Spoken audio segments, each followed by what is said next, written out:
The weather, in fact, has been predicted, and the IMD has predicted heat waves in the interior areas of Karnataka, Tamil Nadu and Telangana. As per the IMD, the entire country, except some areas in Jammu and Kashmir, Ladakh, Uttarakhand, Himachal Pradesh and a large part of the northeast region will be experiencing temperatures between 38 to 40 degrees Celsius.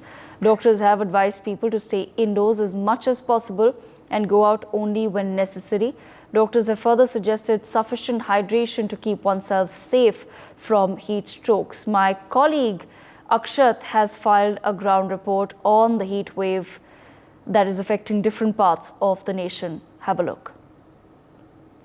As the people of the national capital endures the scorching heat, the national capital also records its highest temperature of the season at 42 degrees Celsius yesterday.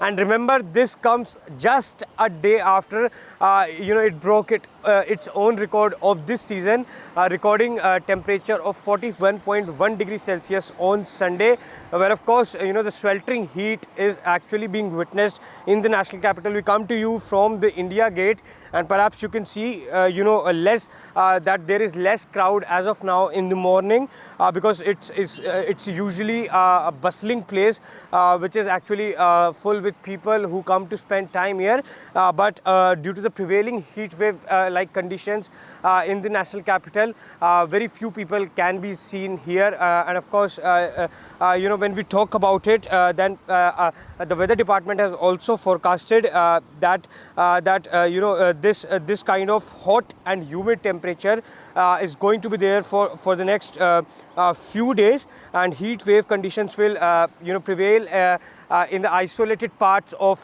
Tamil Nadu, Andhra Pradesh, Karnataka, perhaps the southern part of the country. And if I just also tell you that IMD has also said that hot and humid weather is likely to prevail in Gujarat also for the next 5 days, and even in Tamil Nadu and Puducherry, which have already been witnessing the heat wave like conditions. Of course, you can see the sun atop there, of course, the scorching heat. And if I just also show you what has the weather department said when it comes to the national capital, then you can see here. If I just ask Pawan to zoom, then it has forecasted that the skies will be clear for today, and tomorrow it's partly clear skies, and the day after tomorrow surface winds with a speed of 25 to 35 km per hour are expected, which can give a sigh of relief from the sweltering heat which is taking place in the national capital, because earlier IMD has said that Delhi is not going to witness heat wave, but high temperatures can be witnessed surpassing 40 degrees Celsius, which actually makes it a point that everyone keeps themselves hydrated, and very importantly the northwestern part and the northern part and even the southern part are going to witness these heat wave like conditions, because earlier also, due to the climate change, as we know, this year is going to witness more heat wave days, with 10 to 20 days of heat wave days as compared to earlier 4 to 5 days. And perhaps very importantly, it's the election season also, the largest electoral cycle taking place in a democracy. So of course, in the first 3 phases, we have seen a lower voter turnout, and perhaps this can also be one of the reasons which can be attributed to for the lower voter turnout. And perhaps Election Commission has also asked, is also making arrangements and also asking political parties to do more, so that people don't feel the discomfort while they come out to vote. And there are some do's and don'ts also. It's rather important to understand that if it's not necessary, then don't go out, wear light clothes and keep yourself hydrated, because that's the need of the hour. And as the climate change is taking place, of course, more heatwave days are expected in the national capital and other parts of the country. In New Delhi with camera person Pawan, Akshit Gupta for NewsX. मई के महीने में गर्मी की तपिश इतनी बढ़ गई है कि लोगों का घर से बाहर निकलना मुश्किल हो गया है।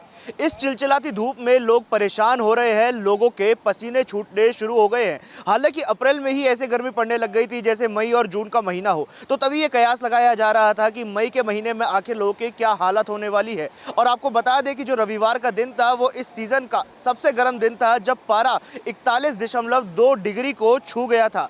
और अभी अनुमान ये लगाया जा रहा है कि इस पूरे हफ्ते गर्मी इसी प्रकार से रहने वाली है। मैं आपको बताना चाहूँगा कि IMDb के अनुसार इस पूरे हफ्ते आसमान साफ रहने वाला है, जिसकी वजह से लोगों को चिलचिलाती धूप का सामना करना पड़ेगा। लोग अब अपने घरों से निकलना अवॉइड कर रहे हैं, लोग कोशिश कर रहे हैं कि घर से ना निकलना पड़े। इस समय सड़कें जो हैं, इंडिया गेट पर हम मौजूद हैं और सुनसान हो चुकी है। Dr. Ishwar Gilada talking about the heat wave that currently persists across the country. Dr. Gilada, thank you so much for staying on with us, sir. Just want to understand from you, yes, the conditions are very bad, and of course this is not new, but the temperatures continue to soar even higher with each passing year, sir. What is it that you recommend people must do at this point in time? See, basically, in long run, what is this is a global warming and natural warning, that we have been so selfish that we are doing deforestation, we are developing at the cost of ecological imbalance, and then we have to suffer. It is not only in India. There is a global effect everywhere. Either there are a lot of floods, the heat, or cold. So I think there are extreme weathers. What currently we are facing in India and almost all part of India is extreme heat. So we need to be prepared. We need to prepare our family members, children particularly. Wear light color clothes, white color clothes.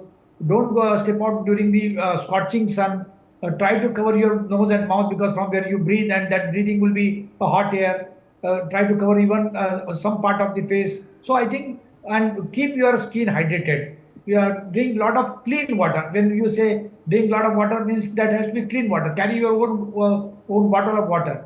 And if you don't like water, anything like kairi kapana, chach, or anything, so you should keep hydrated and try avoiding time between 11 to 3, 11 to 4 to step out. Now that will be affecting also election and voting. But I think time can be extended in the evening if election commission feels so. Otherwise, that will be badly impacted. So anyway, they start early in the morning, but they should end late in the evening where people can go out. That way, people who are working on the election duties will have to work a little bit extra, but they will also get some respite during the warm hours in the afternoon. So I think these are some of do's and don'ts.